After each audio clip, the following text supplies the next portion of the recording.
الرحمن الرحيم من عمل صالحا من ذكر أو أنثى وهو مؤمن فلنحيينه حياة طيبة ولنجزينهم أجرهم بأحسن ما كانوا يعملون فإذا قرأت القرآن فاستعذ بالله من الشيطان الرجيم إنه ليس له سلطان على الذين آمنوا وعلى ربهم يتوكلون إنما سلطانه على الذين يتولونه والذين هم به مشركون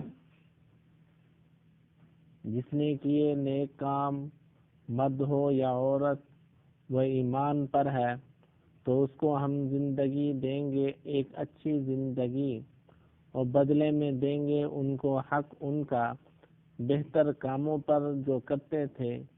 تو جب تو پڑھنے لگے قرآن تو پناہ لے اللہ کی شیطان مردود سے، اس کا زور نہیں چلتا ان پر جو ایمان رکھتے ہیں اور اپنے رب پر بھروسہ کرتے ہیں، اس کا زور تو انہی پر ہے جو اس کو رفیق سمجھتے ہیں اور جو اس کو شریک مانتے ہیں۔ اللہ رب العزت کے فضل و کرم سے سورۃ النحل کے رکوع نمبر 13 کی آخری آیات اور ان کا ترجمہ آپ حضرات نے سماعت فرمایا۔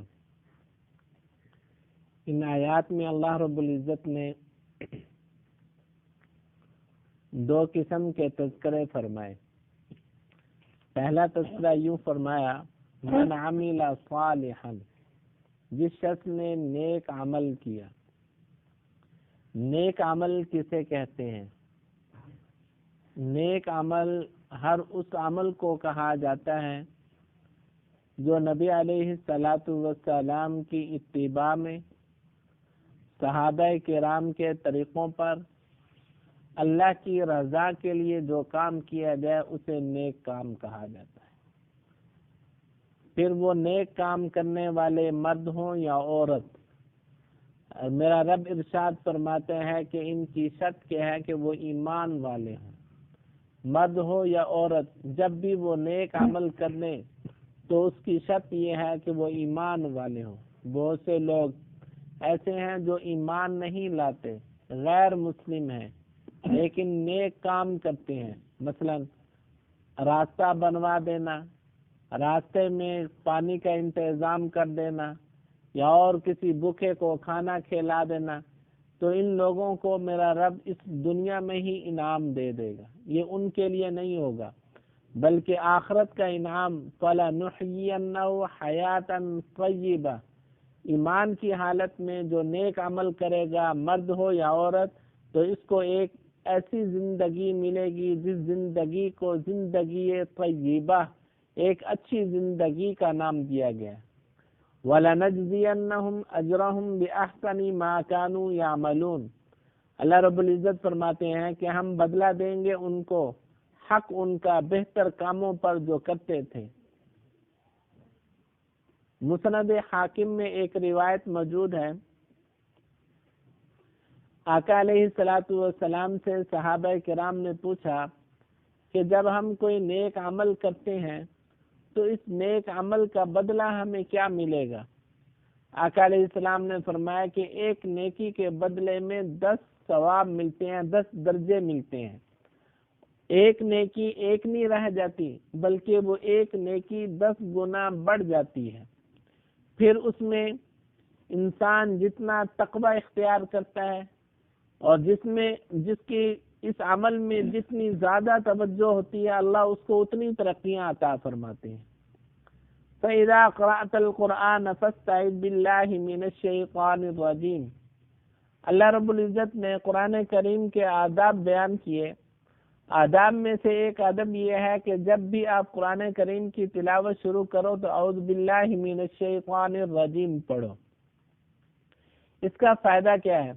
فائدہ یہ ہے کہ وہ گندے وساوس جو شیطان ہمارے دلوں میں اتارتا ہے یا ہمارے ذہنوں میں ڈالتا ہے، ان وساوس سے انسان محفوظ ہو جاتا ہے۔ یہ وسوسے کا آنا یہ گناہ کی ابتدائی شکل ہے، تو جب کسی گناہ کی ابتدا نہیں ہوگی اس وقت تک انسان ہر برے عمل سے بچتا رہے گا۔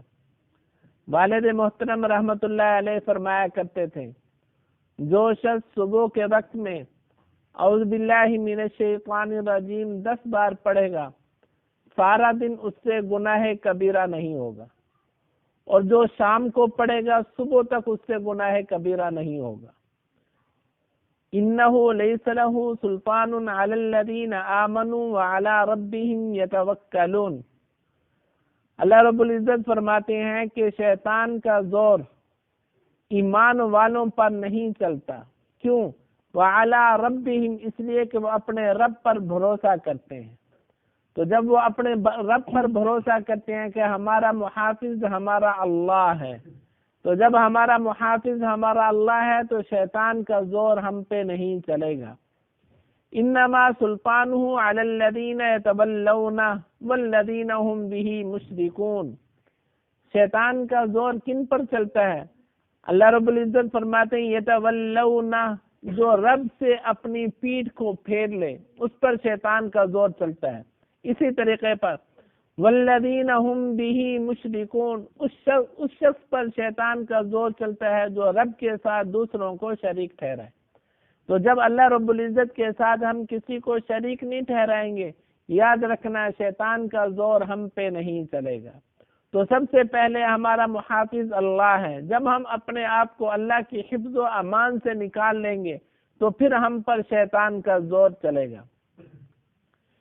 ایک صاحب فرمانے لگے، فرماتے ہیں کہ انسان جب گناہ کا ارادہ کرے تو اسے چاہیے کہ ایسی جگہ تلاش کرے کہ جس جگہ کو میرے رب نے نہ بنایا ہو، اس لیے کہ اللہ کی نافرمانی کرنی ہے۔ تو نافرمانی جب کی جائے تو اس سے پہلے یہ سوچ لینا چاہیے کہ فلاں جگہ پہ جا کے کروں کہ اس جگہ کو میں نے خود بنایا، میرے رب نے نہیں بنایا۔ تو یاد رکھنا کائنات کا کوئی ذرہ ایسا نہیں کہ جس کو کسی انسان نے بنایا ہو، ہر چیز میرے رب نے بنائی ہے۔ اسی طریقے پر فرمایا کہ جب گناہ کا ارادہ کرے کہ ہم نے گناہ کرنا ہے تو اسے چاہیے کہ ایسی جگہ تلاش کرے کہ جہاں میرا رب اسے دیکھتا نہ ہو۔ تو اللہ رب العزت کی نگاہ میں ہر چیز ہے، تو جب ہر چیز میرے رب کی نگاہ میں موجود ہے تو کوئی چیز میرے رب کی نگاہ سے بچ نہیں سکتی۔ تو یاد رکھنا ایسا شخص گناہوں کے قریب نہیں جائے گا۔ دعا ہے کہ اللہ رب العزت قرآن کریم سے ہی سمجھ کر عمل کرنے کی توفیق عطا فرمائے۔